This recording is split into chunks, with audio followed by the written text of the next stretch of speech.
China is becoming increasingly isolated from the world. This country of 1.4 billion people is essentially in quarantine. There's 24 million people in Shanghai, and I'm walking in the middle of the street. That can't be good. There's no way to really escape it right now, and that's scary. The statistics are a vast underestimation of how bad the situation is. I think for us, this will be over soon, but the people of Wuhan, those are people.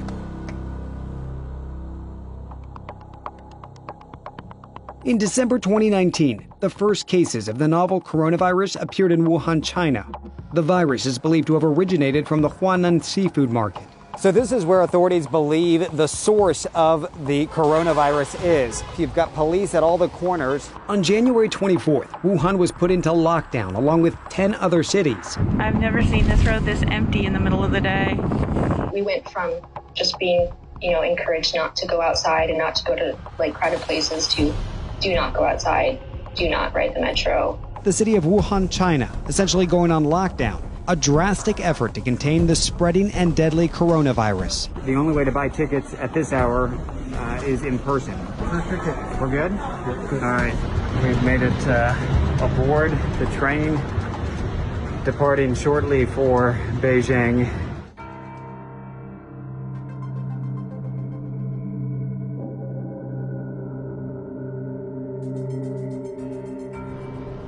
In response, more than a dozen countries have scrambled to evacuate their citizens from Wuhan.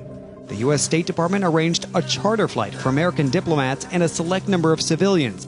Priscilla Dickey and her 8-year-old daughter Hermione were among the Americans hoping to get on that flight. I get the call at 4, and now I'm trying to scramble my way to get into a car at 2 in the morning to get to the airport. Tomorrow, I'm already all packed. My bag is over there. Hello. We are going to the airport. America. We're at the airport. Yeah. Trying to get to the 4th floor. Trying to get to the 4th floor. Yeah. Trying to get a ticket to the plane.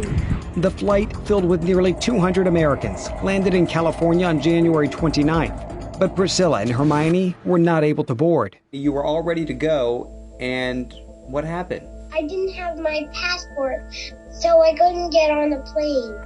The consulate is gone. The consulate was on the plane. It just makes you feel alone. There's no way to really escape it right now. That's scary. Meanwhile, doctors have been working tirelessly in China to try to treat the thousands of coronavirus patients. They don't have any capacity to receive new patients. They're getting treatments to relieve the symptoms, but not a real treatment. Dora Zhang video chatted with us from Germany. She says it took 4 days for her 72-year-old uncle in Wuhan to get his test results. They came back positive. He's not allowed to be treated at the hospitals. Basically, he's trapped there. Our photojournalist Natalie managed to speak with medical personnel from all over China. Doctors and nurses on the ground are really struggling to get the equipment that they need, just basic safety kit. They have to wear nappies because they can't take their hazmat suits off as soon as they do. The suits are contaminated and they don't have enough that they'll have another one to wear. These images posted on the People's Daily Weibo account shows medical personnel in a Wuhan hospital making masks and hazmat suits out of trash bags. The statistics that we're all reporting on about the number of cases, they are a vast underestimation of how bad the situation is. Photos circulated on Chinese social media showing exhausted doctors sleeping in hospitals. These are the images Chinese state media, CCTV, broadcast across the country. Rapid construction of not one, but 2 hospitals with capacity for 2,600 patients. State media said the first hospital finished construction on February 1st and is already taking coronavirus patients. Rotating articles on state-run news agency Xinhua website reassure readers of the efforts to keep supplies flowing. Before the official state news outlets began to report the dangers of the virus, people in China turned to social media for the truth. This lawyer turned citizen journalist in Wuhan has been posting the problems he's encountered, saying it's lack of face masks, hazmat suits, gears, and the most important thing is lack of testing kits. You can't get confirmation if there's no testing kit, and the only thing you can do is to be a suspect case and wait at home. Dr. Li Wenliang first warned friends on WeChat about a SARS-like disease going around. But instead of being praised, Li got a call from Wuhan City Police. Chinese state media first reported that Li was one of several whistleblowers silenced by police. Dr. Li Wenliang went from treating patients to becoming one. The 34-year-old ophthalmologist diagnosed with the Wuhan coronavirus. Back in Beijing after our departure from the city of Wuhan. My bedroom here. This is the studio that we've created here. It's our quarantine studios, essentially. Got a nice backdrop of the Forbidden City. That's how we get our breakfast. Now. So I signed for it, and he bolts. He's already gone. China is becoming increasingly isolated from the world. At least 62 countries are implementing a wide range of immigration restrictions against both Chinese nationals and people traveling from mainland China. As a result, this country of 1.4 billion people is essentially in quarantine. At least 2 cruise ships, one off the coast of Hong Kong, the other off the coast of Japan, have been quarantined as well, isolating more than 7,000 passengers and crew. My wife is from Wuhan originally. They were back for a long family visit, and we're going to stay through the Lunar New Year. Then she called me. Wuhan is closed. No flights, no trains. My first instinct was get supplies, get water. You guys are going to be trapped. There's a feeling of helplessness because I want to help them, but I can't. There's nothing I can do. I can't get there. They can't get out of there. I think a lot of people that were left, they felt like they were abandoned or left behind. I think for us, this will be over soon, but for the people of Wuhan,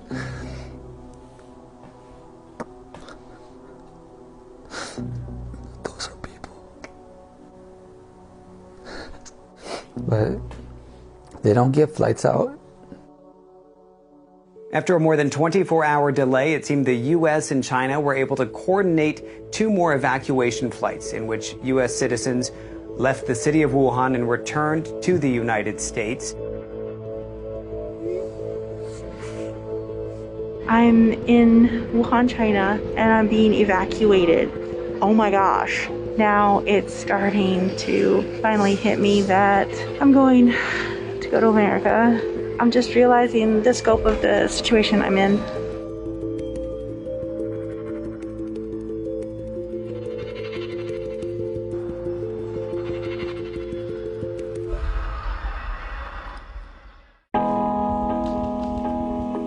I'm a veteran, the horse is a veteran, and I can't think of a better place that he would be than under my care. This horse, Quincy, is part of an elite squad of horses in the military. They're called the Kaisan horses of the Old Guard. They participate in full honors funerals at Arlington National Cemetery. Over the course of their service, each horse walks in thousands of funerals. When horses retire, they need a place to go. So the Old Guard has introduced the Kaisan Adoption Project to ensure each horse is given to their perfect forever home to enjoy their well-earned retirement.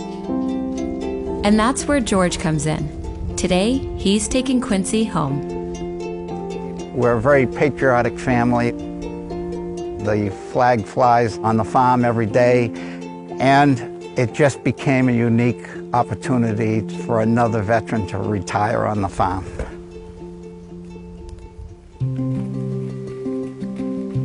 This is a long process. They're federal property.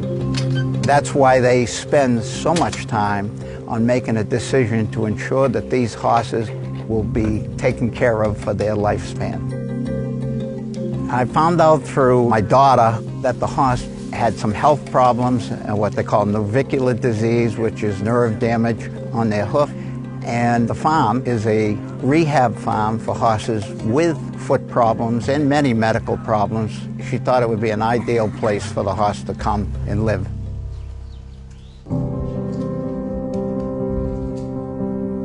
He has his dog tags, just like he did when he was in the service, on his halter, only that the dog tag now reads retired veteran.